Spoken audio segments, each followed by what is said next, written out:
Sigurado ko, siyang tumato sa aking ama. Bini-bini, huwag ka sana mag-iisip na masama. Dahil ang larong ito ay sa pagitan namin dalawa. Kaya huwag kang makikialam. Lolo! Nakakalibang naman itong laro natin. Lalo tuloy akong ginaganahan.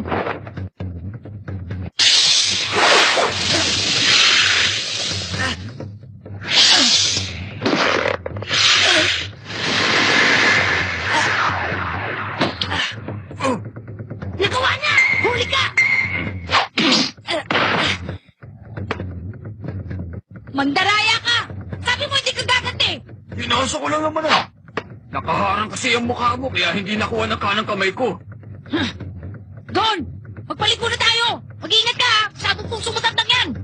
Sige, huwag ka mag-alala. Susubukan ko.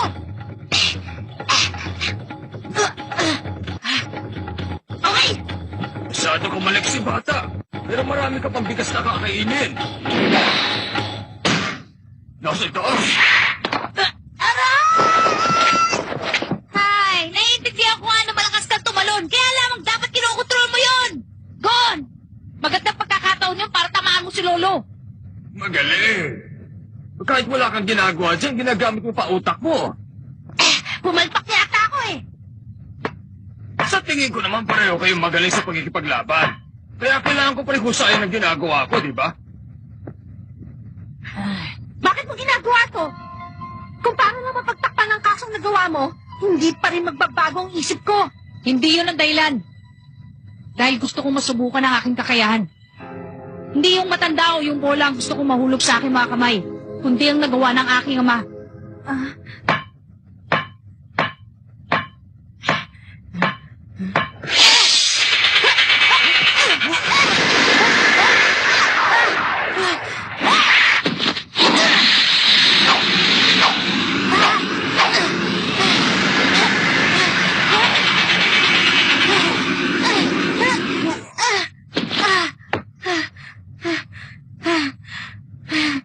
Oo, no. Ang dali mo naman yata mapagod.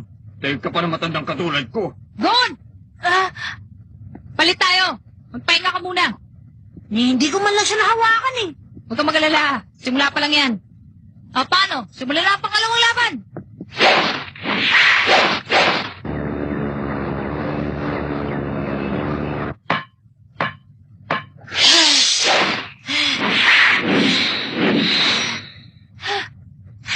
Oh, anong problema? Walang mangyayari sa atin dito. Mas maganda pa siguro kung magsasabay na lang kayong dalawa sa laban. Don! Tara! Sige! Huwag kang magpapalil lang sa galaw ng bola. Kapag nag-concentrate ka dito, malalaman niya ang gagawin mo. Ganun pala. Akala ko mahuhuli ko yung bola. Yung pala, nilililan lang niya ako. Dapat baguhin ko yung diskarte ko. Oh? Biglang nagbago ang diskarte nila. Okay, Gon! Ikutan natin siya! Hindi pa rin lalambot ang puso ko. Dahil siya pa rin ang taong pumatay sa aking ama. Napakasama niya. Nagagawa niyang kumitil ng buhay dahil lamang sa pera.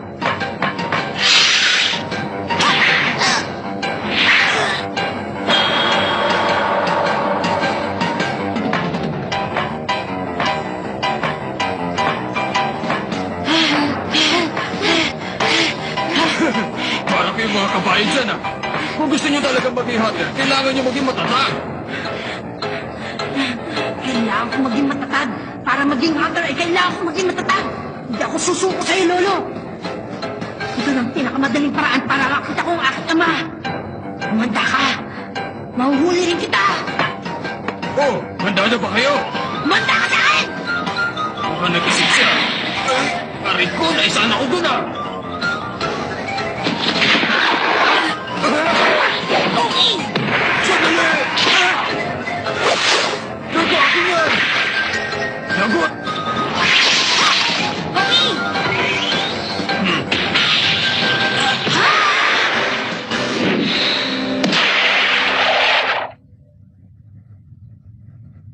Muntik na ako dun ah.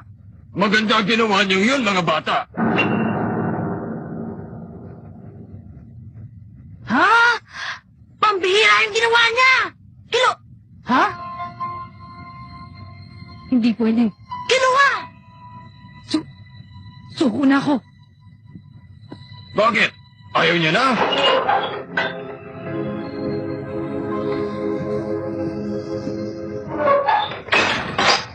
Paano ba yan? Wala na yung kakampi mo. Baka gusto mo na rin sumuko sa larong ito. Hindi! Gusto ko ipagpatuloy! Nung huling pag-atake namin ay munti ko na makuha yung bola. Tsaka may oras pa naman ako. Nakakaya pa rin kay Miss Anita. Hindi mo kaya. Ano? Dahil si Chairman Netero ay bihira niyang gamitin ang kanyang kanang kamay at kaliwang paa. Kahit abutin ka pa ng 5 taon sa kakahabol, siguradong hindi mo makukuha ang bola sa kanya. Ah? Nakita mo rin pala yun, Iha. Akala ko pa naman wala nakakahalata. Naiintindihan mo na ba? Mabuti pang kalimutan mo na ang tungkol sa akin at sumuko ka na. Hindi! Sinabi ko nang wala ka ng pag-asa. Kahit kailan hindi mo makukuha ang bolang yan. Oo, siguro nga'y tama ka. Pero masyado pang maaga para sumuko. Ngayon ang gusto ko na lamang mangyari ay ang ngiti ni Chairman Netero ang kanyang kanang kamay. Bahala ka nga sa buhay mo. Chairman, babalik na ako sa kulungan ko. Maaari ba? Sige. Paano, bata? Ngayong wala na yung babae pinagtatanggol mo. Kalokohan na lang kung itutuloy pa natin to, di ba? Sandali lang, Chairman Netero. Ano yan? Kanina ay biglang nawala si Kiluwa. Paano niya kaya nagawa yun? Yun ay, natatanging kakayahan ng mga taong katulad ng kanyang pamilya. Hindi mo na kailangan malaman yun. O kaya hindi mo na dapat matutunan pa. Pero mahusay na kakayahan yun, hindi ba? Oo. Pero siguradong hindi mo yung matututunan kung hindi ka dadanas sa matinding hirap. Sa bagay, talagang mahusay si Kiluwa. Ah! Ano? Kunyari ka bang suko ka na, ha? Pero maliksik ka rin at may pagkatuso, bata.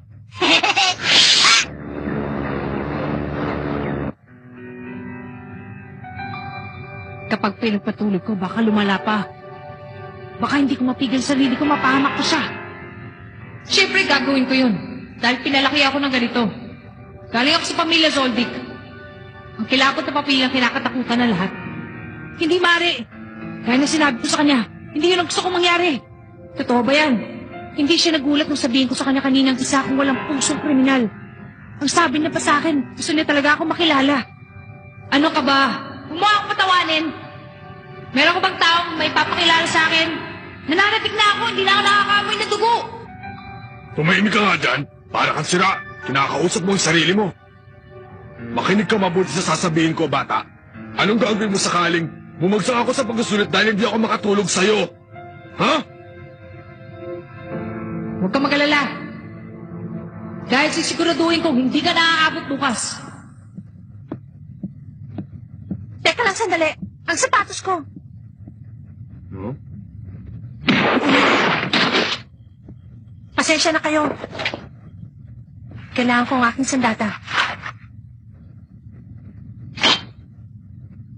Patawarin niyo ako sa ginawa ko.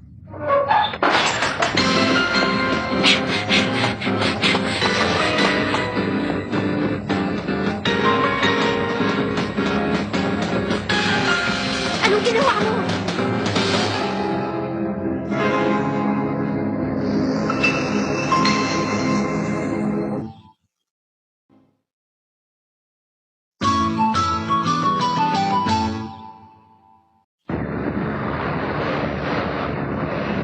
Akala ko ba'y natutulog ka? Alam mo bang yan din ang gusto kong itanong sa'yo? Alam kong iniisip mo. Yung babae nakapostek, tama? Tumigil ka! Pumunta ako dito para makausap yung chairman ng Hunter Association. Dapat kasi pinag-uusapan mabuti ang katayuan ng babae yun. Yun din ang pakay ko. Magandang gabi. May tatanong na po kami. Buksan niyo ang pinto!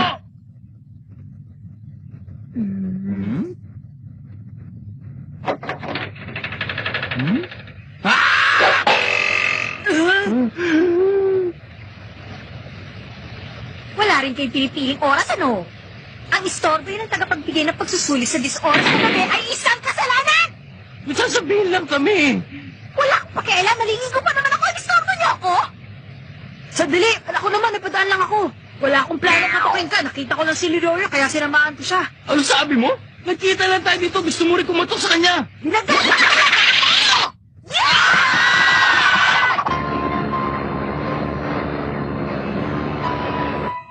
Sa wakas ay ipinakita mo na rin kung ano ka talaga. Umami ka na. Alam kong ikaw ang kriminal na tumapos sa buhay ng aking ama. Oo, isa nga akong professional killer. Yun ang totoo kong pagkatao.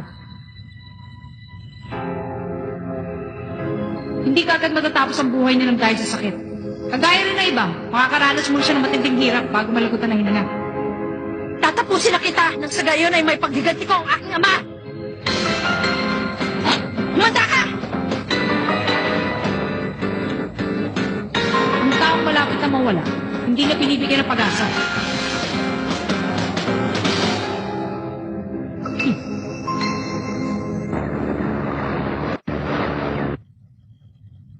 Yan talagang babae yun, oh. Ginasgasan pa ang gwapo ko mukha. Huwag kang mag-alala, hindi masyadong nagbago. Sumusobra ka na talaga, ah! Bakit ako na lamang ang palagi sinisisi? Sabihin mo nga! Kasama ka naman, ah! Siguro, dahil sa itsura. Ano sabi mo? Aba, tingnan mo. Sigon.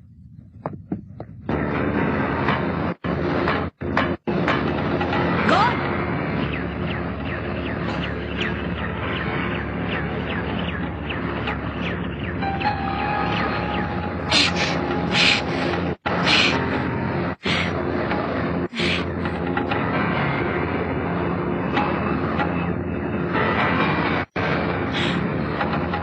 Masasabi ko ng matibay talaga ang batang ito.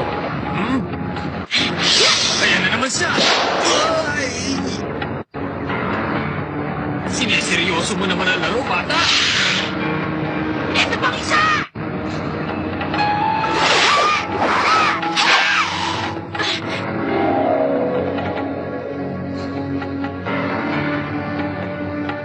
Isa kang duwag!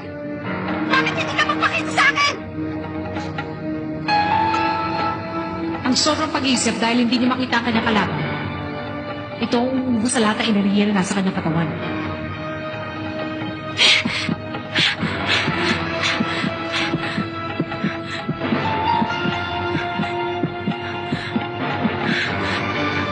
Pwede ko na siya tapusin. Mas madali pa to kaysa kulitin lang sa kanina.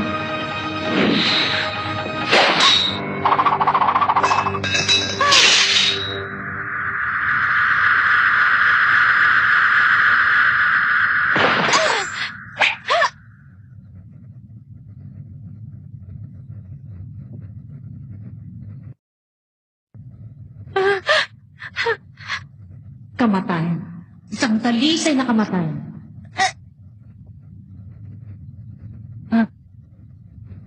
Gon.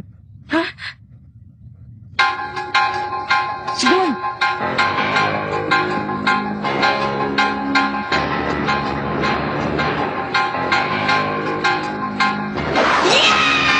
Hindi mo ako madadala sa pare-parehong pagsubok! Kunyari yung bola ang titirahin niya.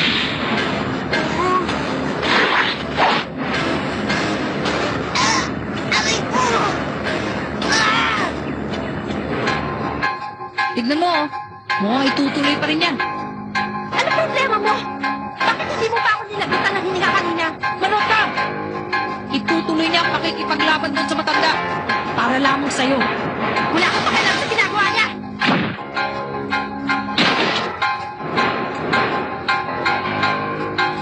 Siguradong magagalit siya sa akin kung tatapusin kita.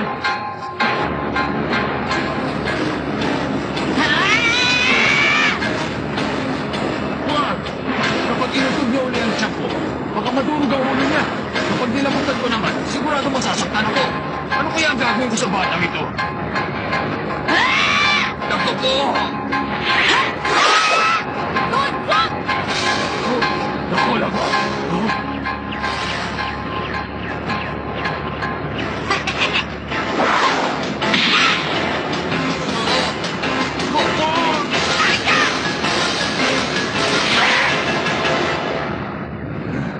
Muntik na ako dun, ah. Ngayon ay ginamit mo ng kanang kamay at kaliwa mo pa di ba? Oh? Oo ba, ano? Yay! Panalo! Mahusay talaga ang batang ito. Gon! Kiluwa! Nakita mo ba yon? Ang galing! Nagawa ko yung paggamit kay Chairman Netero ang kanyang dalawang kamay at dalawang paa! Okay, di ba? Ah! Ikaw talaga. Ano bang ginagawang kalokohan ng dalawang yan? Ewan. Pero isang bagay ang sigurado. Ha? Maligaya si Gon sa ginawa niya. Mukha nga.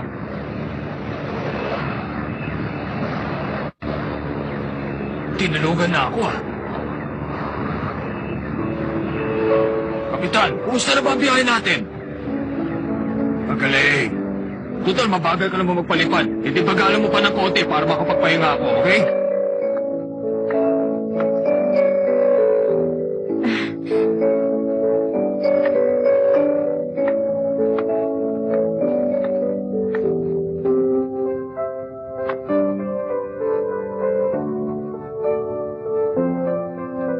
Ang ganda talaga ng alapaap. Ha? Pinapanood mo ang mga ulap, hindi ba? Oo. Napakasarap ang buhay sa mundo.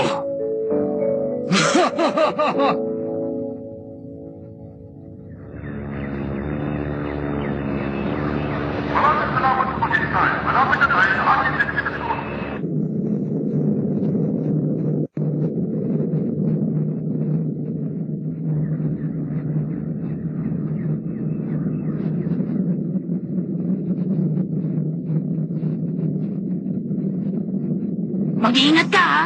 Sabi ni Chairman Netero, hindi na raw niya ako paparusahan sa kasalanan na nagawa ko. Maraming salamat. Utang ko sa iyong lahat. Wala yun! Binabati kita. Ha? Nahulog mo kanina. Alaala to sa akin ng aking ama. Ang kristal na yan nanggaling pa sa Spice Rock, di ba? Ah? Anong Spice Rock? Kapag pinino mo to, nagiging isang uri ito ng makapaminsalang droga. At kapag nasimulan mo ng tikman ito, hahanap-hanapin ng iyong katawan. Maraming mayayamang taong nagbenta ng kanilang ari-arian. Makabili lamang ng Spice Rock. Hindi. Isa ang kasinungalingan. Totoo ang sinabi nila. Sigurado akong hindi mo alam yon.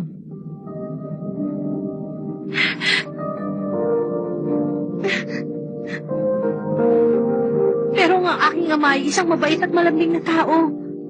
At ang lahat ng nasa paligid niya ay palaging nakangiti. Ang kaligayahan na natatanggap mo ay kalungkutan na nagmula sa puso ng ibang tao dahil inago ng iyong ama. Pero kahit na, siya pa rin ang aking ama at pinaka-importanting tao sa buhay ko. Anita, bakit hindi mo ituloy ang pagsali sa Hunter exam? Nasisiguro ko sa'yo magiging isa kang magaling na blacklist hunter sa susunod na taon.